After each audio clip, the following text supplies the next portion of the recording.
রটিনের অবস্থা খারাপ দেখে কর্ণচারীকে মারার প্রতিজ্ঞা করে পরশুরাম।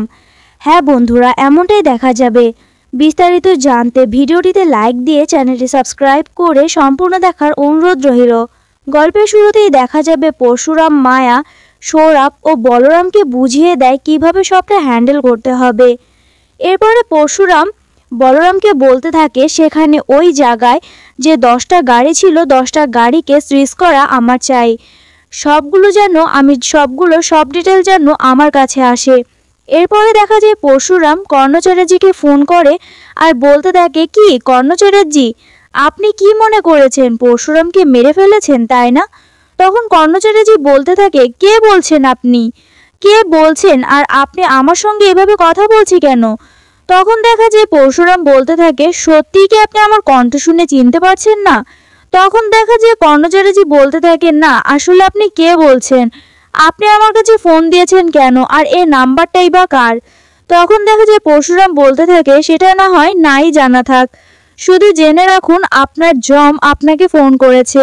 এই বলে ফোনটা কেটে দেয়।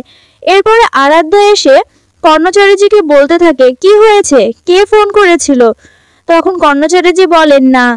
এরপরে দেখা যায় সেখানে এসে কাবিরের মা। এরপরে কাবিরের মা এসে বলতে থাকে, কি কর্ণচারী, কি লুকাতে চাচ্ছ, কি আড়াল করতে চাচ্ছ নিজের বৌমার থেকে? তখন দেখা যায় কর্ণচারী বলতে থাকে, তুমি এখানে কেন এসেছো? তোমাকে তো এখানে এসে বারণ করেছিলাম আমি। তোমার তো এই বাড়িতে ঢোকা বারণ, তবে তুমি কেন এই বাড়িতে এসেছো? এরপরে আরাধ্যা বলতে থাকে, কি হয়েছে বাবা, আপনি মায়ের সঙ্গে এভাবে কথা বলছেন কেন? মায়ের সঙ্গে এভাবে কথা বলবেন না প্লিজ। তখন দেখা যায় কর্ণচারী বলতে থাকে, প্লিজ আরাধ্যা, তুমি আমাদের মাঝখানে কথা বলো না। তোমার শাশুড়ি মায়ের আর আমার কথা বলার সময় প্লিজ তুমি কোনো কথা বলো না। তখন দেখা যায় কাবিরের মা বলতে থাকে, আমি এখানে ওর শাশুড়ির মা হয়ে আসিনি, আমি এখানে এসেছি লাড্ডু পিকুর প্রিন্সিপাল ম্যাম হয়ে। আর কর্ণচারী, তুমি বলো লাড্ডু আর পিকু কোথায়? টোটিনিও মিসিং। কিন্তু টোটিনিকে না আমার কোনো মাথা ব্যথা নেই, কিন্তু আমার স্কুলের বাচ্চাদের নিয়ে তো আমার অবশ্যই মাথা ব্যথা আছে। তাই বলছি লাড্ডু আর পিকু কোথায়, সবটা ডিটেলসে বলো। এরপরে আরাধ্যা বলতে থাকে, মা আপনি এভাবে বাবার সঙ্গে কথা বলতে পারেন না, উনি কি করে জানবে লাড্ডু পিকু কথায়?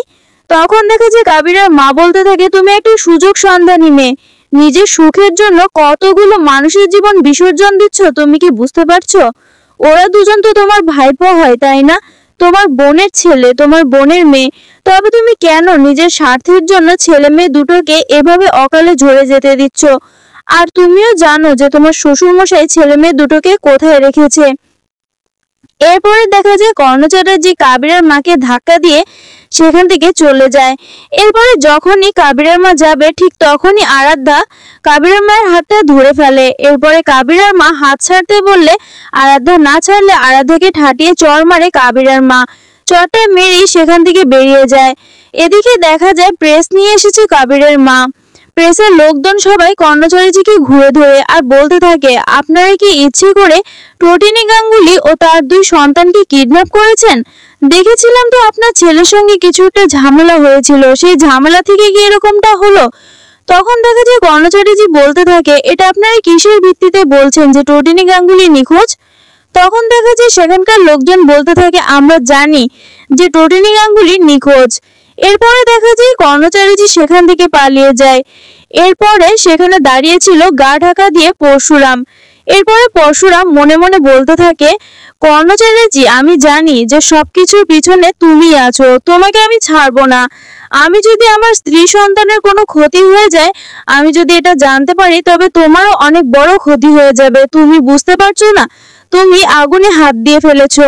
আমি হচ্ছে পরশুরাম, আমার হাতে ষষ্ঠর অবতার, সবকিছুই আমার হাতে। আমি যদি একবার রেগে যাই তবে সবটা আমি ধ্বংস করে দেব। এরপরে পরশুরাম বলতে থাকে, এই নাম্বারটা কেমন অচেনা লাগছে, কে ফোন করেছিল? এই বলে নাম্বারে ডায়াল করলে সেখানে থাকা গুন্ডাগুলো ফোনটা ধরে ফেলে। এরপরে দেখা যায় পরশুরাম বলতে থাকে, কে বলছেন? গুন্ডাটা বলতে থাকে, আপনি তো ফোন করলেন, তবে আবার কেন জিজ্ঞেস করছেন যে কে বলছেন? তখন পরশুরাম বলতে থাকে, আসলে এই নাম্বার থেকে আমার ফোনে ফোন এসেছিল তো তাই। তখনই দেখা যায় সেখানে থাকা গুন্ডাটা বলতে থাকে, আপনার ফোনে ফোন গিয়েছিল মানে? এরপরে দেখা যায় লাড্ডু পিকু বোঝা যায় যে আর কেউ নয়, তাদের পায়েই ফোন করেছে।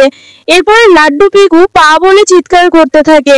তখন দেখা যায় পরশুরাম শুনতে পেয়ে লোকটাকে বলতে থাকে ওখানে থাকা বাচ্চাগুলোকে কে রাখছে পা বলে।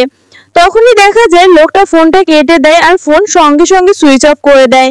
এরপরে পরশুরাম বলতে থাকে তার মানে এই ফোনটা অন্য কেউ করেনি, লাড্ডুই করেছিল আমাকে, কিন্তু আমি কত বড় একটা মিস্টেক করে ফেললাম। সঙ্গে সঙ্গে যদি ফোনটা রিসিভ করতাম তবে হয়তো এখন আমি আমার ছেলে মেয়ে দুটোকেই পেয়ে যেতাম। তবে আমি নিশ্চিত যে লাড্ডু আর পিকু দুজনেই বেঁচে আছে, কিন্তু আমার টোটিনির কোথায়, আমার টোটিনির কি হলো? এরপরে পরশুরাম বলরামকে ফোন দিয়ে বলতে থাকে বলরাম, আমি তোকে এক্ষুনি একটা নাম্বার পাঠাচ্ছি, নাম্বারটা ইমিডিয়েটলি টিস কর। এখন কিছু আমাদের দিতে পারবে না, তাই প্লিজ তুমি কিছু মনে করো না, আমরা আর কিছু খাইতে চাইব না, আমাদের শুধু তুমি এখান থেকে বের করো। এরপরে লাট্টু বিকু দুজনকে নিয়ে টোটিনি বেরোতে যাবে, ঠিক তখনই টনির নজর পড়ে যায় একটা গানের দিকে। এরপরে লাড্ডু বলতে থাকে মা, এটা তো রিয়েল গান, এটা হাতে নেওয়া কি হবে? তখন টনি বলতে থাকে এটা আমাদের বিপদে বিপদে সাহায্য করতে পারে। এরপরই দেখা যায় টনি গানটা তুলে নেয়। এরপরেই সেখানে আরও গুন্ডারা চলে এলে তখন টোটিনি সবার সঙ্গে ফাইট করতে শুরু করে। গুন্ডাগুলো বলতে থাকে তুমি কিন্তু গান চালাতে জানো না, আর ওটা কিন্তু লোডেড গান, প্লিজ তুমি ছেড়ে দাও, তুমি আমাদের ওটা দিয়ে দাও। তখন টোটিনি বলতে থাকে আমি পারি না, কিন্তু একটা না একটা তো লাগবেই, নিশানা তো লাগবেই, তাই না? আমি কিন্তু শ্যুট করে দেব, আপনারা কেউ এগোবেন না, এদিকে আমার বাচ্চাদের কাছে এলে আমি কিন্তু শ্যুট করে দেব। এইদিকে দেখা যায় লোকটা মাথায় টনি বাড়ি মেরেছিল, সে লোকটার জ্ঞান ফিরে আসে। এরপরে লোকটা লাঠি নিয়ে আস্তে আস্তে টোটিনির দিকে এগিয়ে আসে। এরপরে বাকি গুন্ডাগুলো টোটিনিকে বোঝাতে থাকে যেন গানটা ফেলে দেয়, কিন্তু টোটিনি কোনোভাবে গানটা ফেলতে রাজি হয় না। এইদিকে দেখা যায় লোকটা ধীরে ধীরে টনির দিকে এগিয়ে এলে তখন টোটিনি ওই দিকে খেয়াল না করে লোকগুলোর দিকে গান তাক করে দাঁড়িয়ে থাকে। এরপরে দেখা যায় যখনই লোকটা টনির মাথায় বাড়ি দিবে ঠিক তখনই পিকু দেখে ফেলে, আর চিৎকার দিলে তখনই টোটিনি লোকটাকে শ্যুট করে দেয়। এরপরে টোটিনির মাথায় বাড়ি লাগলে টোটিনিও মাটিতে লুটিয়ে পড়ে। এরপরে লাট্টু ও পিকু ভয় পেয়ে যায়, চিৎকার করতে থাকে।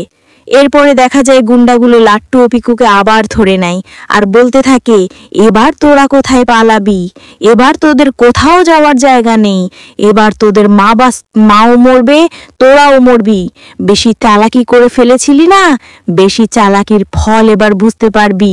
আমরা তো বারবার বলছিলাম যে গানটা দিয়ে দে, আমাদের মধ্যেকার একজনকে মেরে ফেলেছে তোর মা, এবার এই ফল তোরা ভুগবি, আর ও তো হয়তো মরেই গিয়েছে। এইদিকে দেখা যায় পরশুরাম বলতে থাকে যেভাবেই হোক আমার টোটিনি ও লাড্ডু পিকুকে চাই, ইমিডিয়েটলি আমার লাড্ডু পিকুকে আমার কাছে চাই। টোটিনি কোথায় আছে আমি কিচ্ছু বুঝতে পারছি না, আমার কিচ্ছু ভালো লাগছে না। এরপরে বলরাম বলতে থাকে তুই কিছু টেনশন করিস না পরশুরাম, সবটা ম্যানেজ হয়ে যাবে, লাড্ডু পিকুকেও হওয়া যাবে। এর পরবর্তীতে টোটিনিকে খুঁজে পেয়ে টোটিনির অবস্থা খারাপ দেখে রেগে যায় পরশুরাম, কর্ণ চ্যাটার্জিকে নিজের হাতে শেষ করবে প্রতিজ্ঞা করে। তো বন্ধুরা, আজকের ভিডিওটি তোমাদের কেমন লেগেছে কমেন্ট করে জানিয়ে দাও। পরবর্তী পর্ব পেতে চ্যানেলটি সাবস্ক্রাইব করে পাশে থাকা বেল বাটনটি অন করে দাও। ধন্যবাদ।